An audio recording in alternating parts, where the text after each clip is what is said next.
So what is growing on? A little bit of a spring follow-up here around the farm food forest. Show you guys what is growing on. As you can see right there in the beginning, the vitex is flowering, the chash tree, elderberry's kind of going off, and right now we're in a little bit of a dry spell, and that's something interesting about Florida. You know, a lot of people think Florida, they think we get monsoonal rains, they think we can grow all the tropical fruits in the world, but where I'm located north of Tampa in central Florida, you know, we get frost, we get freeze, we get drought, we get extreme rain. Just a couple weeks ago, we had more water than we knew what to do with. Right now, it's really, really dry. Some plants are showing that right now. The sun hasn't came up, so things aren't really wilting, but I can tell you I was out here midday yesterday. Sweet almond was showing some dryness, Mexican sunflower was showing some dryness, and here's that sweet almond kind of going off with flowers, and the bees are on it. And I've talked about this one a lot in my videos. This is probably one of our favorites for bringing in beneficial and predatory insects, and it also smells wonderful. Has a really nice fragrance to it. I even like to call it almost like odorific, very, very strong. But when I was out here midday yesterday, I mean, Mexican sunflower was wilting. You know, same thing with the sweet almond. Everything along the front here looked a little bit on the dry side. This is all ready for a pruning, chop and drop, cut back. You can see the sunshine mimosa right there, kind of putting off some flowers. Firebush is doing really well. And we're coming up on loquat season, so that's super exciting. Here's that big tree I don't think I've followed up on since it fell down. I pruned it off the ground. The rest of the tree died. I need to get the stump the rest of the way out of there. I'm kind of letting it hang on because there's a really nice passion vine on there still. We're expecting a really, really good loquat season. We had a really good avocado season this year, and right now all the mulberries, all the turmeric are kind of going to sleep, which is sad. I mean, you know, they're losing their leaves. They're getting some spots on them. I've noticed a couple along the food forest by the house have really dropped some leaf. It's that time of year. Things are going to bed. All of our deciduous plants, you know, all of our stone fruits, all of those are kind of taking a nap. I was going to take you guys out here in the market garden, but I think this is like another video in itself. I'll get back there in the greenhouse for you. I haven't even had a chance to open it up today. The girls aren't working. But there's something interesting to point out. I think I talked about it in my greenhouse video. We weeded out these beds. We're going to put some bamboos here. I think they're in. I haven't picked them up yet. These are bigger ones than I have in the nursery. I wanted to put some big 25-gallon graceful here on either side of the door. But we weeded out these beds of nutsedge, laid the weeds here on the black mat. I mean, this stuff is brutal. It's literally still alive, sitting on top of black mat, cooking. You can barely kill it. Pretty unbelievable stuff. There's the nutsedge for you. Really, really tough. So, but this place is going off. Like I said, that's another video in itself. I am still waiting on emitters. There's definitely a shortage of supply still right now in the landscape field. Waiting on heads now, I feel like for like 6 weeks to finish out putting the rest of these in. Lots of things are short on. You know, having a hard time finding even some pipe, waiting on some drain pipe to come back in. And I think what's happening is, you know, people are seeing the shortages, and a lot of these bigger companies are just like buying it up to have it on hand for stock. So good for them, bad for me. Struggling to find some of this stuff, but we've got a lot of things, you know, kind of a list right now I'm waiting on to come in. I'm waiting on Pro Mix. I'm having a hard time getting peat. Perlite's really hard to come by. There's just a lot of stuff right now that there's a shortage of across the board. I'm sure you're seeing it. Plants, seeds, everywhere. You know, right now it's fall. It's the time to start a garden, and there's no better time to start a garden than now, you know, with all the talks of food shortages and things not being on the shelves. I can tell you, I don't do the shopping in the house. My wife told me she was at Publix the other day. There's definitely some things that aren't on the shelves that used to be there. So, you know, no better time to have a garden in your yard, have some extra food security, kind of learn how to grow than now. So the time is now. Get out there. All the ginger is still looking pretty good. Could get used to, you know, couldn't hurt to get in here and do some pruning on these, maybe even remulch some of these beds. That is the lesser galangal. That's the Ethiopian cardamom. This is the regular galangal, and then there in the back is our shell ginger. And you can kind of see a Japoticaba coming over the top, and I can tell you just from looking at it from here, 10, 15 feet away, I can see some wilted leaves on the top. You know, Japoticaba really does well with a little bit of extra water, unlike some other things, you know, that can really kind of take a little bit more of a stress. They want that water. They get a little bit mad when they dry out. It's another reason why I keep them in pots a lot or keep them on drip, because they do a lot better that way. So even being in the understory, they are drying out a little bit. This is a pineapple guava doing really well. And, you know, rather than even getting in here and just pruning these and trying to get the ones off the bottom and lifting them back up with like the lesser galangal, you can come through and just cut the whole clump back, chop and drop it, and it'll just reset it. It's like a rejuvenational pruning where the whole plant will come back. Some begonia, wax myrtle, jackfruit. I know this is one you guys have probably been wanting to hear a lot about. This is an interesting looking jackfruit too. This is the Jack Frost jackfruit from a couple of years ago from a video. We got really hit with the bad cold front. We're just starting to get some flowers on it again. And I'm really thinking if we have a mild winter this year, I'm gonna set some jackfruits next year in the understory, not in a greenhouse, like the one I've videoed in the past in the greenhouse that had fruit on it, which got zapped after a really cold winter. But this one has come a long ways. You can see here we're getting some of these male flowers out here on the end, which is really exciting, but there is nothing producing on the trunk right now. Really just aesthetic looking tree in the landscape. These trees are beautiful. You can see actually there's a flower up there that's covered in mold. That's very common with these. But what a pretty tree. I see some other ones kind of hanging out there on the end. This one has a little bit of a different leaf shape than, you know, I guess the typical jackfruit. Every seedling has a little bit of a difference to them. They're all a little bit different shapes, a little bit you know, different in color. That one definitely has a little bit more round oblong to the leaf than the typical jackfruit I'm used to seeing. Really big cherry of the Rio Grande, lesser galangal. Oh, I forgot we did plant had a Brooksville cold hardy guava here. I don't know what happened to it. It didn't seem to be nematodes. It just kind of petered out. It kind of just, it went to heck. It wasn't really putting on new leaves. It was looking really terrible. So I believe this is my first red Japoticaba in the ground. I've got many Sabres in the ground. I got a yellow in the ground. Actually, that yellow is over there fruiting right now, but that's my first red that I've actually planted. And those obviously fruit a lot quicker, so we'll see how that one does. That one's not showing as much dryness as some of these Sabres over here on the other side. But that cherry of the Rio is huge. I think we'd cut up in here, check a look at the Monstera real quick. This guy has gotten really big. It's covered in fruit right now. And if we have a mild winter, this is just going to get bigger. But you can see some of these fruits up in here. Got a little moss in there that fell out of the tree. But the Monstera deliciosa is looking great. Really big. There's a rogue pagoda flower in there. That's another video in itself. And let's check out this Japoticaba. This one looks a little better than the other one. It's putting on some new growth. And the new growth on this one doesn't look too bad. I wonder if the other one over here just had a little bit of soil disturbance going on. You could see, I mean, the grass is kind of starting to, a lot of that, I don't know if they call it basket vine or basket grass throughout this area, but it's starting to go dormant a little bit. It's kind of a summertime grass. It does really well here in the shade. And I don't know if this guy got some disturbed roots or what's going on here, but here's that Japoticaba I noticed from the other side. I think it just needs a little water. We could use some rain. Shell ginger flowers kind of getting towards the end of their life. It's just really quite amazing how we go from extreme wet to extreme dry really just within a few days, because it gets so hot down here in Florida, because it is so brutal, because the sun is just so intense. You almost have to have regular rain on a regular basis. Now, these plants can look a little rough during the day. Doesn't mean you need to run out there and water them. Typically by the evening, like I said, those ones out by the road, they're looking fine today. It's been overcast all day. If it was brutal sun like it was yesterday in the 90s, it would probably be wilting again. Loquat's doing really good. Olive's doing really great. Another pineapple guava, pinto palm, and this is what I noticed yesterday when I drove through on the golf cart. You could see all the leaves from the mulberry here on the ground. So they're starting to drop, starting to go dormant. Some of these actually propagate a little bit easier while they're dormant in the wintertime, especially like that Pakistani variety. There's a huge jujube back in there. That is the elderberry flowering out. Another avocado. And I talked about this in another video.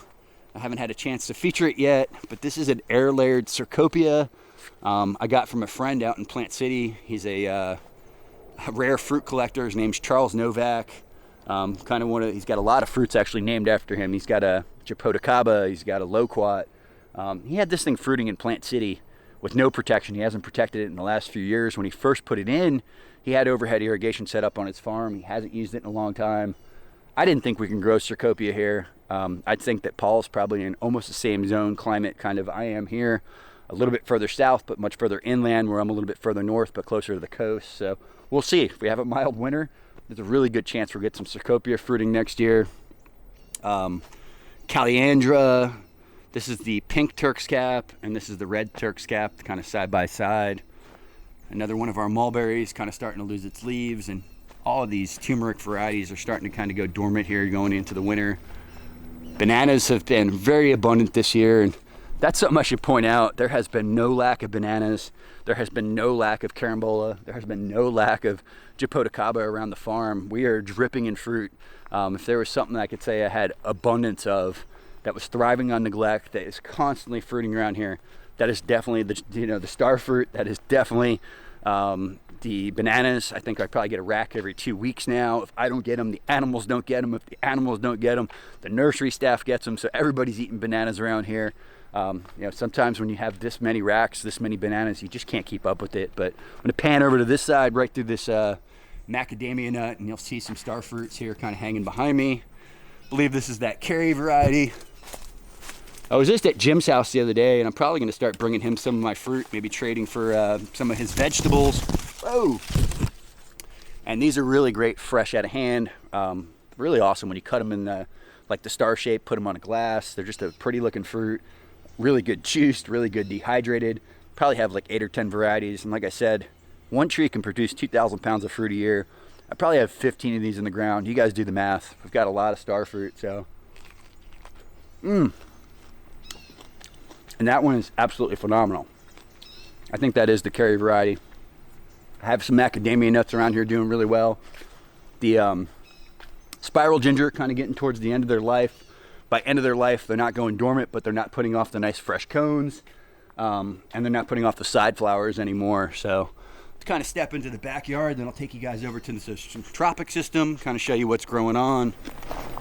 There's another big avocado that was topped out not too long ago. We did get fruit on most of our avocados this year. Very good year for Brogdon and Poncho and Lula. There's a pomegranate over there. That one's not doing so great. And let's cut over here to the back. I really need to get in here and prune the bottom of these spiral gingers, get them up off the ground. You can see the shampoo gingers are still holding on. And I'm gonna try to finish this star fruit and go on with the tour here for you guys. I see some really nice racks hanging in here. Turk's cap hibiscus. I see a praying hands. I think this is Saba. This is just a giant banana. Namwa over there. And we still got some shampoo gingers kind of hanging on here. Getting towards the end of the year though. Probably running low on gel. And this is the Awapui ginger, the one that Paul Mitchell uses for his conditioners. And this one does go dormant in the wintertime. So all of these are going to die back here very soon and kind of go to sleep.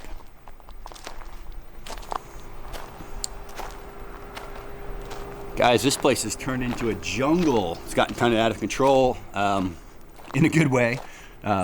Look at all of these turmerics just kind of starting to do their thing going down in the wintertime. Same thing with the malanga, same thing with the taros. But this place is a jungle. You guys can kind of see that's a seedling longling, dwarf firebush, dwarf namwa banana. I believe that's another seedling longing over here. Looks like there's a rogue passion fruit kind of getting up in here, and I'm definitely due for some chop and drop, due for some maintenance around here. Something that I just don't have a ton of time for, and I just need to try to make some more time. So lots of beautyberry. The Calicarpa americana still got some flowers on there, doing really well.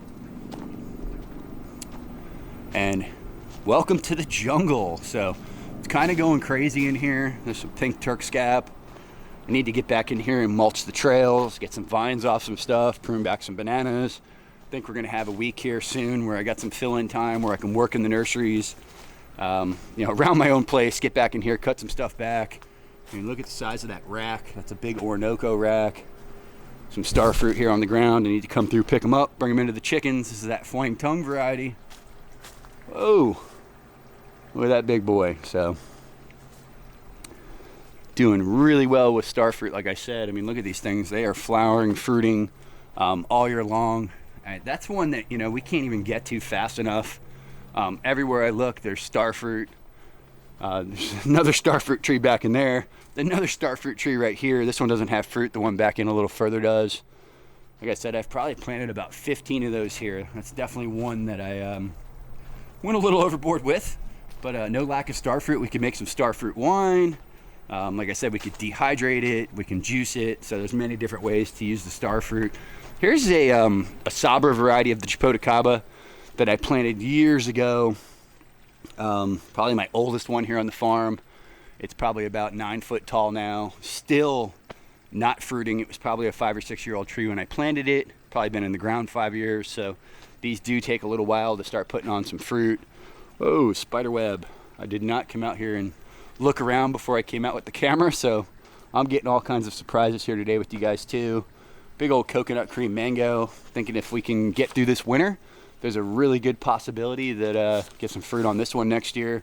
I really need to get in here and top out some stuff and prune out some stuff. I mean, I have a Rolenia tree here. You can see that tri-trunk where the 3 are coming up.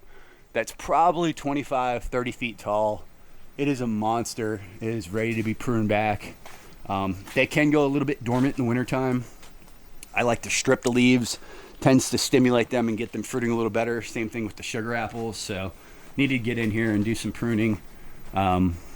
This Grumichama is one that I could see through my bathroom window, and usually by the end of the day, it does have a little bit of wilt to it right now while we're in this dry season like I just talked about. Look at this, another starfruit tree. Don't know what to do with all this starfruit. Like I said, going to be bringing a bunch to Jim here soon, so good problem to have is abundance. Allspice tree over here. Lots of that Thai pepper leaf and katuk throughout these areas. And like I said, all the turmerics are kind of going to sleep right now. Big old papaya up in here. There's actually a green sapote behind that. You can kind of see that guy back in there. Thought he died a couple years in the cold, a couple years ago when we had a serious cold event, but he is back. Lots of jackfruits in the 15 to 20 foot range. I still think that one up close to the house is going to be the first one to put on some fruit. It has the biggest calipered trunk on it. Here's another Sabra variety Jipotacaba. This is a sour variety of carambola or starfruit. Oh, I hear the beast. Hey, girls. Whoop, whoop, sit. Oh, okay. Hey. Okay.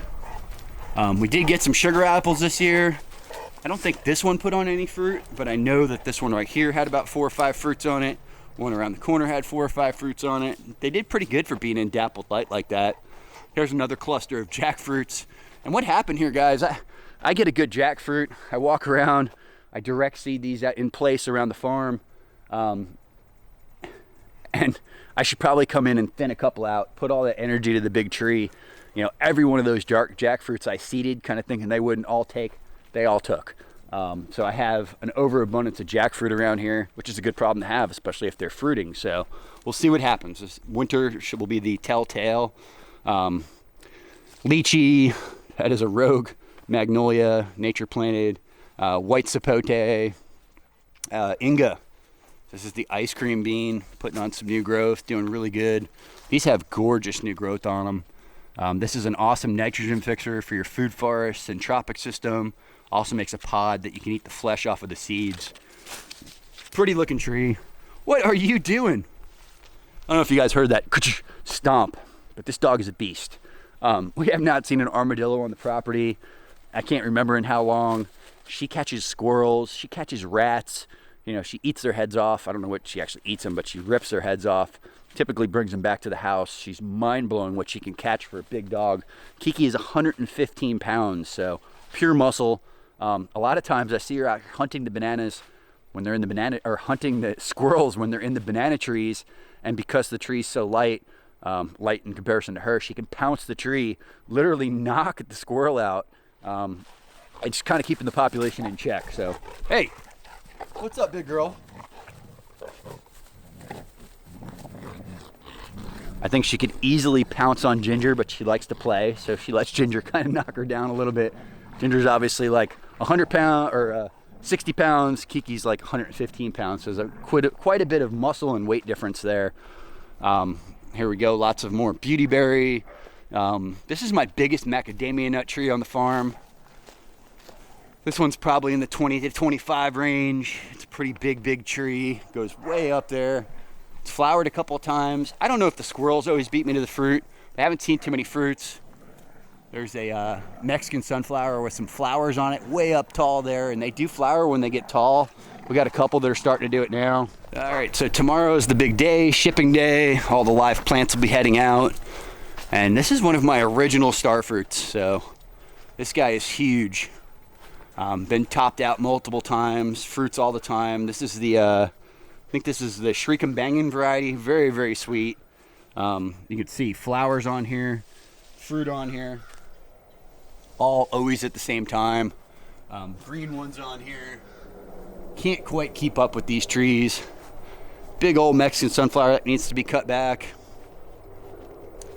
And then the nursery. That is another video in itself. It is still pumping, but lots of stuff in there starting to get spotty. It's that time of year. Things are going to sleep. Things are going dormant. Would you look at the size of this flower? What? Dwarf Namois, you beast. Look at the thing. Tripping out. Holding some water. So even though we haven't had much rain, that guy is holding on. Need to get in here and top out these Cattleya guavas. They could use a little bit of a pruning, bring them back into check. They did really well this year. And I didn't even know this Mexican sunflower get cut back. I guess the nursery girls had some extra time. They've started to prune through here. But yeah, all the Mexican sunflowers kind of due for a good pruning. That avocado was probably my heaviest producing avocado this year. I'd like to top it out a little bit. Probably do that going into this winter. Loquats, like I said, they're all setting some flowers. They're all setting fruit right now.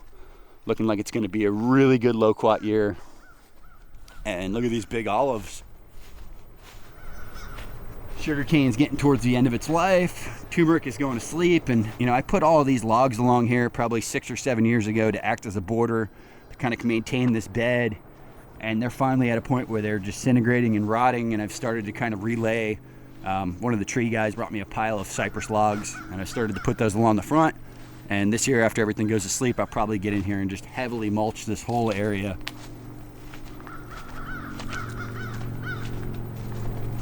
You can see they've actually started to cut and chop and drop some of this turmeric, probably from around the farm, and bring it over to this bed, and it's just biomass. So we're just laying it back in here. Oh, so look at this jungle. I did end up ripping out this Asian lemon bamboo. Never did real good for us. Took that guy out of there. There's a sweet acacia. And then the bamboos. So those are the first things that start to dry up when we haven't had rain. I see some brown and yellow leaves throughout the bamboo. They are heavy feeders. And that's that old hammy eye. And it definitely wants a little bit of water. It's probably asking me for irrigation. But, you know, this time of year, I'm not going to probably give it to it. If it was springtime, might get out here and turn on the micros, but we don't have timers in these areas anymore, so these would be manually ran if I did want to water them. But bamboo is filling in really good. Probably got 30 varieties around the farm now.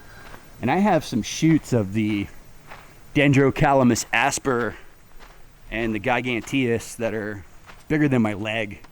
Mind-blowing, you know, the size of these things. Some of the biggest shoots I've ever seen. This is that old hams again. This is a really nice cold hardy variety. 45-foot clumper, really clean canes.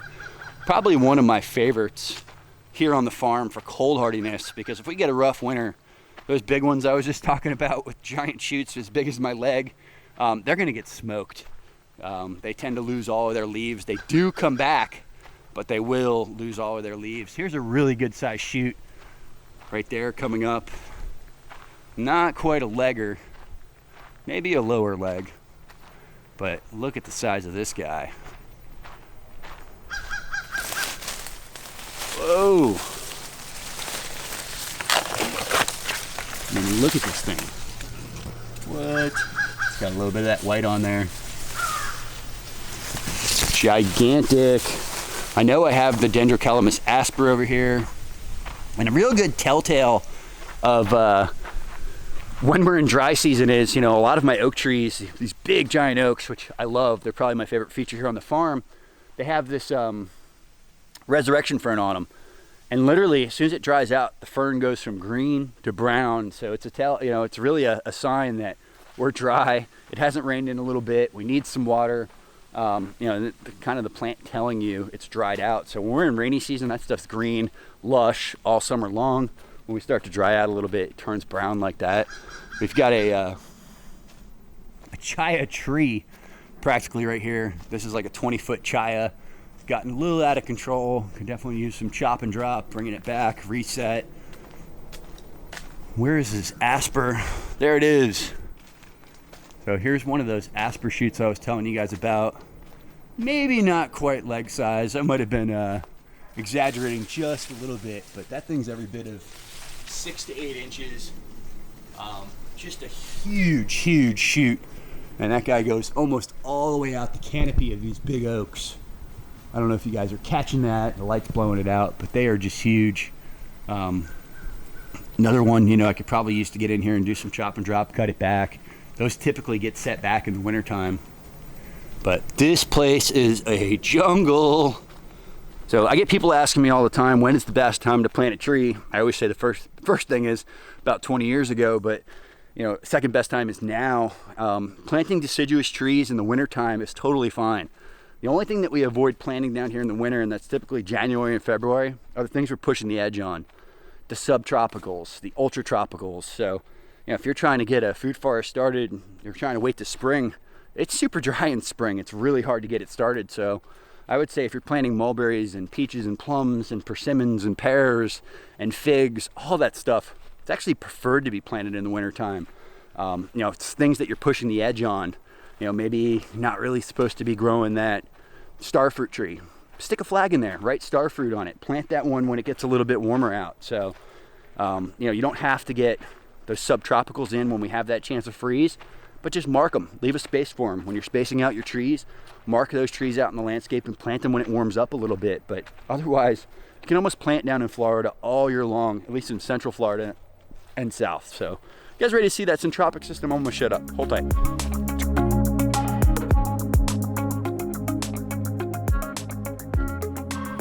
All right, so over here on the south side of the farm, and I had high hopes of getting some veg started this year, expanding the Syntropic system.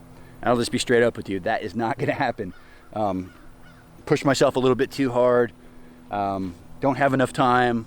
Definitely got the hopes to get the system expanded next year and maybe try to hit veg, but for now, I'm on Jim's CSA. I'll be eating his veg this year. I'll try to do lots more features on how to get a garden started, what to start when for the Florida gardeners that, are maybe just getting into this, because I don't feature a lot of that stuff. We're more food forest focused, perennial based focused, native focused, bamboo focused, not really too much annual game going on around here right now. So what I could tell you is these bamboos are going like crazy. All of these sea breeze are getting to be about 30 foot now. This is a sea breeze, and then it changes over to graceful, and these were just 3 gallons at the beginning of this year. When we're at 20-25 shoots per clump, starting to hit that 10-12 height range. They're doing really, really well. It is time to cut back the grass on the Syntropic system. I noticed some of it's actually even going to flower, so that Mombasa has some flower spikes on it right now. You can see that right here. And it's time for some pruning. I'm super impressed with the system. That's another reason why I want to expand it. It's actually going to go right out here into the chicken area. The rows will stop a little before the bamboo, so these are going to be shorter rows, and I'll probably take it to about that other fence. So the goal is next year, take the Syntropic over to the other fence and move the chickens over to the other side. I haven't really done a buffer follow-up, but I can tell you the buffer is rocking. I just did some pruning on it maybe about a week ago. I did not clean up anything on the inside, but the Simpson stopper is doing awesome. The olives are doing great. Cabbage palms have filled in awesome. Everything's doing really well out here, but there's a little bit of a mess I was just going to warn you about around some of these sweet almond from when I was out here pruning. So sweet almonds are doing really good. Simpson stopper is doing really great. Palm trees obviously all came out really well. And the Syntropic system is pumping.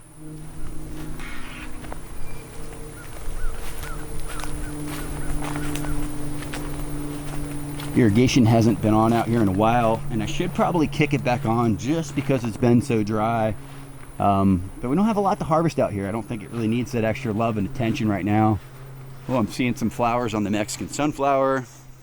And this is the shortest Simpson stopper. As you get out to the front, it's all about 6 foot tall now, so it looks really good. Have a nice buffer out here along the street, and the system's filling in, so stoked about that one. See if we can get a little close-up action here with the Tithonia. And here's our perennial sunflower, and this is not the one you can buy from seed. To my understanding, the seeds are sterile on this. I don't know anybody that actually has a seed that'll make a yellow flower. Never seen it before. A lot of people claim they have it. A lot of people sell it. It's an orange flowered variety. It is not this yellow one. So just know what you're getting when you get that plant. This is our chop and drop. I'm using it as a buffer right here. Just kind of wanted to give something that would grow fast, kind of block the neighbors. I don't even really chop and drop this. I chop and lay this right in place. Not like the Mexican sunflower needs to be fed, but this was just a quick cover. Give us some protection, give us some shade, give us a visual break on that side. Oh, I see the Flamingias putting on some really nice flowers too. Actually see one up here with the flower spike on it. Come back over here, would you? There we go.